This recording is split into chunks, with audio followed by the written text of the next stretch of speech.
छत्तीसगढ़ भिलाई में आदम सेना के बढ़ते कदम, नए युवाओं को दी गई जिम्मेदारी।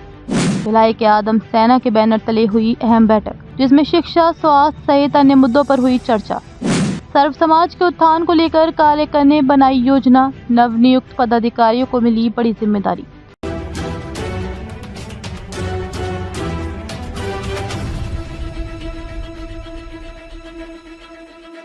छत्तीसगढ़ भिलाई में एक बार फिर आदम सेना के बैनर तले एक अहम बैठक आयोजित की गई, जिसमें सर्व समाज के उत्थान के साथ मुस्लिम समाज में जरूरतमंदों तक पहुंच, उसकी मदद करने का लक्ष्य बनाया। इसी कड़ी में भिलाई के ईदगाह मैदान के पार स्थित मुस्लिम भवन में एक अहम बैठक आहूत की गई। इस दौरान बड़ी संख्या में उपस्थित युवाओं के बीच आदम सेना के राष्ट्रीय अध्यक्ष नजरुल खान ने अपनी बातें कहते हुए कहा कि जब तक हम एक नहीं होंगे, मजबूत नहीं बन पाएंगे। इस दौरान बैठक के उपस्थित युवाओं के साथ मंच पर बैठे वरिष्ठों ने भी अपनी बात युवाओं तक पहुंचाई, जिसमें अन्य समाज के साथ मुस्लिम समाज में शिक्षा के स्तर को बढ़ाने के विषय पर चर्चा की गई। साथ ही स्वास्थ्य और दीन दुनिया की बातों पर चर्चा किया गया। देखिए क्या कहा उन्होंने। आज जो आदम सेना की बैठक रखी गई और जिले भर से जो लीडरशिप जगह जगह से बुलाए गए, जो आदम सेना की अगुवाई करने के लिए आए थे, और अभी तक हमारे समाज में कोई भी ऐसा संगठन, समाजी संगठन नहीं था जो हमारे समाज का नेतृत्व करता और समाज की बात कर, समाज के मुद्दों पे काम करता। जिसके मद्देनज़र आदम सेना से आज जब से संगठन का विस्तार होना चालू हो, तब से लोगों में एक उत्साह देखने को मिल रहा है और लोग अच्छी तादाद में आदम सेना जुड़ रहे हैं। पहली प्राथमिकता क्या रहेगी आपकी? पहली प्राथमिकता है कि समाज में जागरूकता फैलाई जाए और एजुकेशन से रिलेटेड और मेडिकल फैसिलिटी पर ज़्यादा काम किया जाए। हमारे समाज में एजुकेशन की बहुत ज़रूरत है, इस पर हम काम ज़्यादा करेंगे। पहली उसमें क्या प्राथमिकता रहेगी?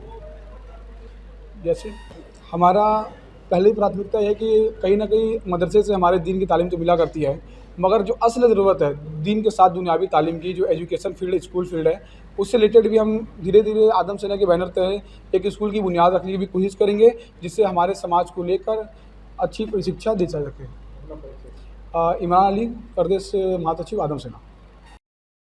प्रदेश अध्यक्ष की नियुक्ति की गई है आदम सेना की, और प्रदेश के जनरल सेक्रेटरी की नियुक्ति की गई है, और कई सारी नियुक्तियां की गई हैं।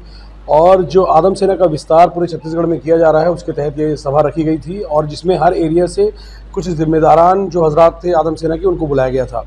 और बहुत अच्छा मैसेज गया, और हम लोगों ने एक साफ तौर पे सीधे एक संदेश देने की कोशिश की है कि भाई हम अपने इस्लाम के लिए हैं, हम अपने वतन के लिए हैं, हम अपने इस्लाम पर भी मर मिटने के लिए तैयार हैं, हम अपने वतन पे भी मर मिटने के लिए तैयार हैं, और हम देश के लिए और अपने इस्लाम के लिए जो अच्छी से अच्छी चीज़ होगी करेंगे।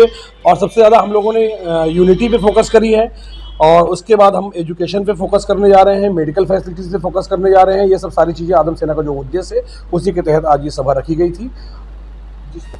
सबसे पहली चीज़ मैंने बताया कि आदम सेना का जो उद्देश्य है, जो हमारा मुस्लिम समाज बटा हुआ है, बिखरा हुआ है, हमारे आदम से मतलब जो मुस्लिम समाज में लीडरशिप नहीं है। हम अपने आदम सेना के जरिए मुसलमानों को लीडरशिप देना चाहते हैं। आज हमारे यहाँ कोई लीडरशिप नहीं है। हर पार्टी के हर नेता, हर पार्टी अपने हम लोगों को, मुसलमानों को अपना वोट बैंक बना के रख रही है। तो हम वोट बैंक नहीं है, हम ये बताएंगे कि हम अपने अधिकारों के लिए अब जागरूक हो चुके हैं, और हमारा एक जो नौजवानों का तबका है आदम सेना, जो पूरे हिंदुस्तान में मिशन चला रही है मुसलमानों को यूनाइट करने का, उस यूनिटी के तहत हम अपनी राजनीतिक स्तर को भी सुधारेंगे। हम अपने कौम में जो एजुकेशन में पिछड़े हैं, उन लोगों को एजुकेशन में मजबूत करेंगे, स्कूलों की स्थापना करेंगे। उसी सारी चीज़ों को लेकर आज यहाँ बैठक रखी गई है। कहीं सर्वधर्म की बात हुई थी, तो उसको लेकर किस तरह का कार्य करेंगे? भाई सीधी सी बात है कि हम जिस देश में रहते हैं, यहाँ पर सर्वधर्म सद्भाव वाली भावना है, गंगा जमनी तहजीब है, उसको लेके तो काम करना पड़ेगा। ये बताने की जरूरत नहीं, क्योंकि अगर कोई भी मुस्लिम संगठन हो या हिंदू संगठन हो, वो अगर कोई काम करता है इस देश में रहकर, तो वो मुसलमानों के हित में भी करता है और दूसरे मजहब के लोगों के लिए काम करता है। तो वही आदम सेना भी करेगी। ऐसा नहीं है कि आदम सेना बनी है तो सिर्फ मुसलमानों के लिए काम करेगी।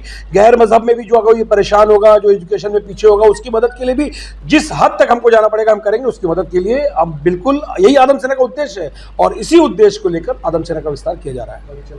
नजरुल खान, राष्ट्रीय अध्यक्ष आदम सेना।